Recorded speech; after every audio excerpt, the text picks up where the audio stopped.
this is my third year now, and I've been able to see sort of the ups and the downs of being a professional soccer player at a very ambitious club.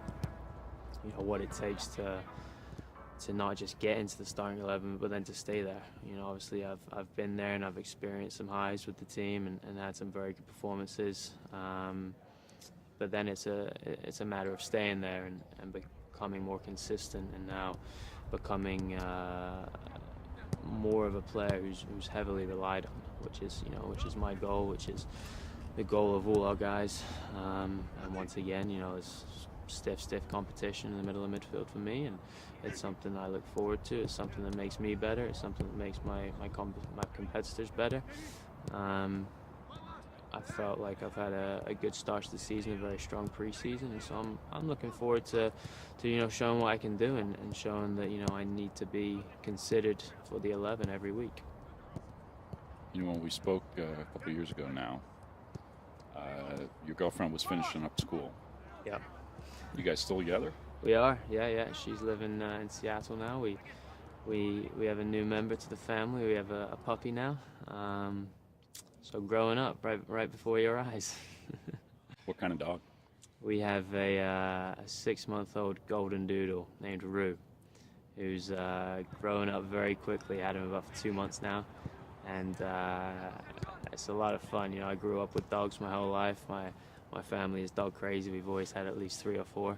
So it's nice to come home and see him wagging his tail, take him for a walk, and you know, it's tough to remember what life was like without him now.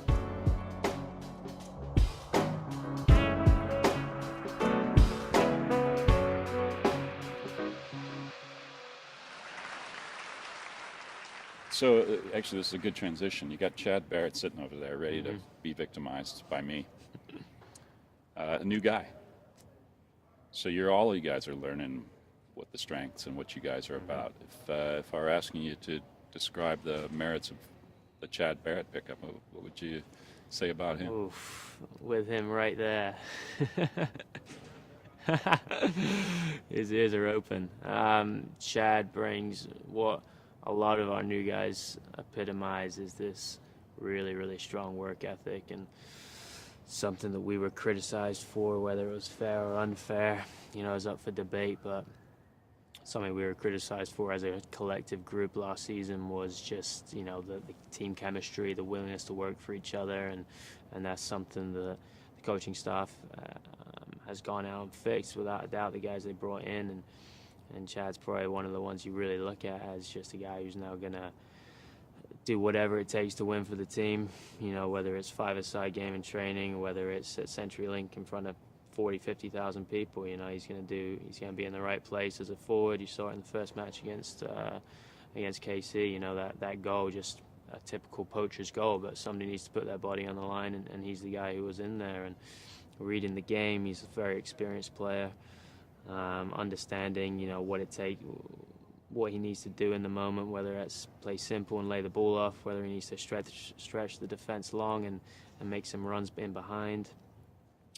Very good at keeping the ball, holding possession for the team, and another one of these guys that, you know, if Ziggy needs him to play right back or right midfield or up top or wherever, if there's playing with 10 men, you know, he's the kind of guy who will play wherever and give his best. And you need a lot of guys like that to win this league, especially. So obviously a very good addition to the team.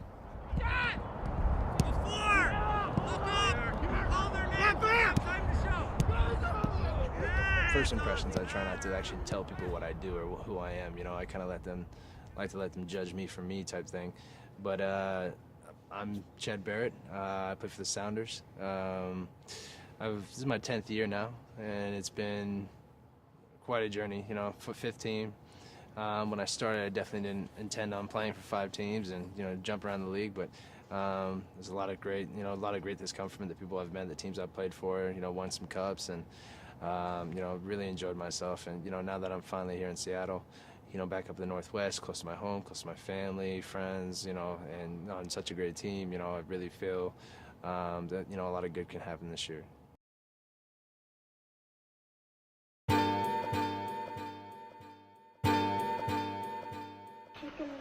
We call these work sounds. So you're a little bit more like your dad, you said? I'm exactly like my dad, which is, you know, funny enough because I didn't really grow up with him. But, you know, the apple doesn't fall far from the tree every time I go see him. And, you know, it's just like, you know, we never spend any time away from each other. You know, I see pictures of him when he was my age, and he's much more of a stallion than I was. He was like 6'5", and, you know, just built, you know, his Marine Corps. So he's just absolutely shredded. And I was just like, where my mom stunted my growth. 5'5", my dad's 6'5", I'm just right in the middle. So I would have done anything to get over 6 feet. Oof. Barrett. Yeah, but for what you're doing for a living, I think you're a pretty good size. Yeah, pretty good size. You know, I think that was more for when I was younger, when I wanted to play football, when I wanted to play baseball, and I had that more power. I was always a small kid. You know, and then, you know, one coach told me one day that he was like, you're good, and you're just too small. You know, I don't like small players. So he told me that, and next 3 months I was in the gym. I took a weight training class, and then I was in the gym every day afterward, you know, just trying to get bigger. If I can't grow this way, I'm going to grow this way. Everything's worked out really well. Play to his chest.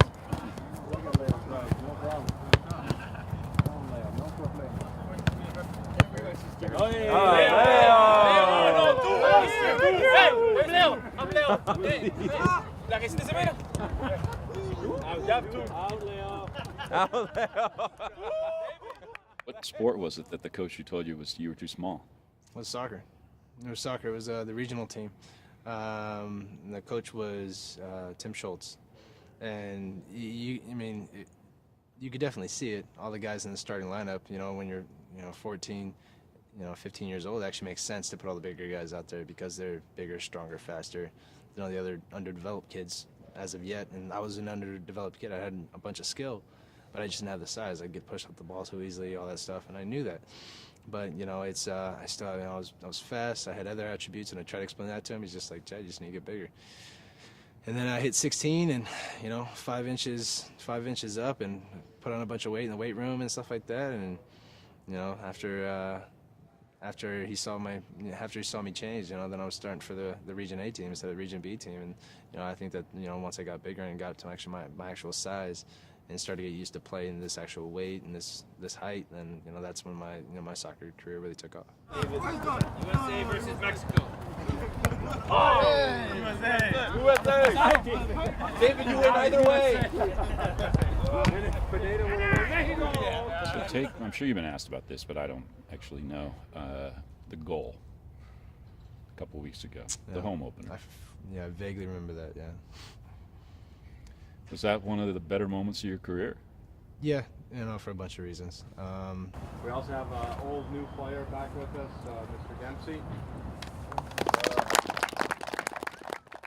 In front of 40,000 people, I have a lot of motivation to do really well here. I have a lot of incentive to do really well here. I want to stay here, not just this year. I want to stay here a few years. I want to win a few championships, because in the end, nobody remembers goals. Nobody remembers going to remember the top 50 list. Nobody's going to remember my goal against them in 10 years. The goal I scored against KC, but they remember the titles. They remember the rings.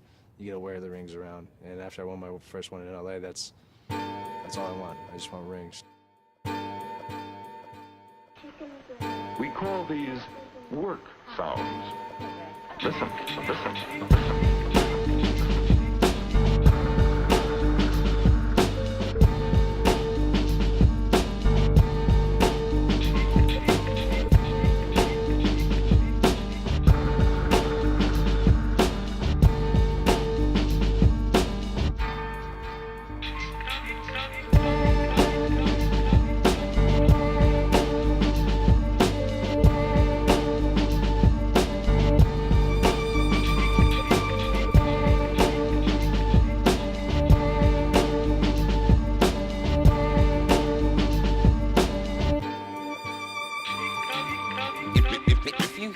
If you hear well with your ears, then close your eyes and I'll play some of these different instruments and see if you can tell me what they are. Remember, this one sounded like the flute. The one thing you always have to have is a touch. You can't play professional soccer if you don't have a touch, you know. So you always got to work on that, winning those 1-2 touch games and stuff like that. It's important. They seem very small, you know, and they're fun games to play, you know, just before practice or something like that. But it's just, you still got to take a little bit of pride. Everybody wants to win. Deep down, everybody wants to win that every time. Soccer, tennis, you want to win every time. And, that's the type of players that you want on your team. Is you want guys that, no matter what they're doing, whether they're playing cards, whether they're playing war, playing blackjack, playing soccer, you want to win everything. And that's the type of player that's the type of mentality that I think that is stirring deep down in this team. That everybody just is ready to just go and put everything else on the line for the team.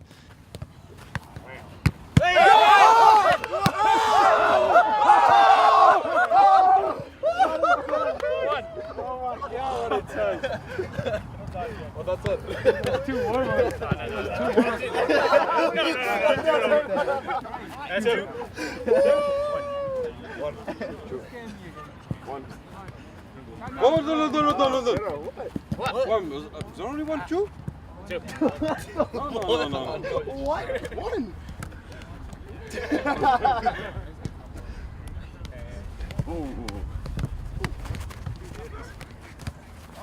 Oh! Hey. Come on, give it back to him! Get out there!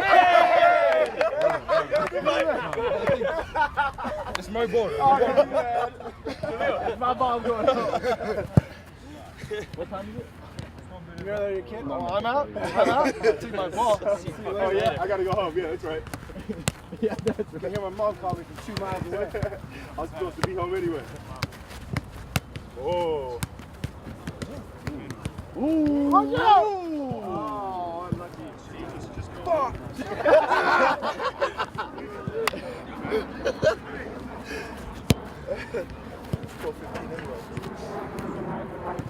Yeah, you want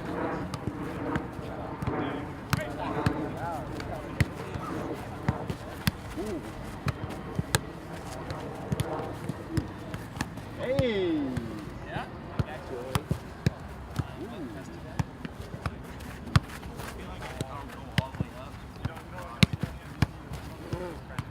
Okay, Joe. God, I'm Nice. Stitch him.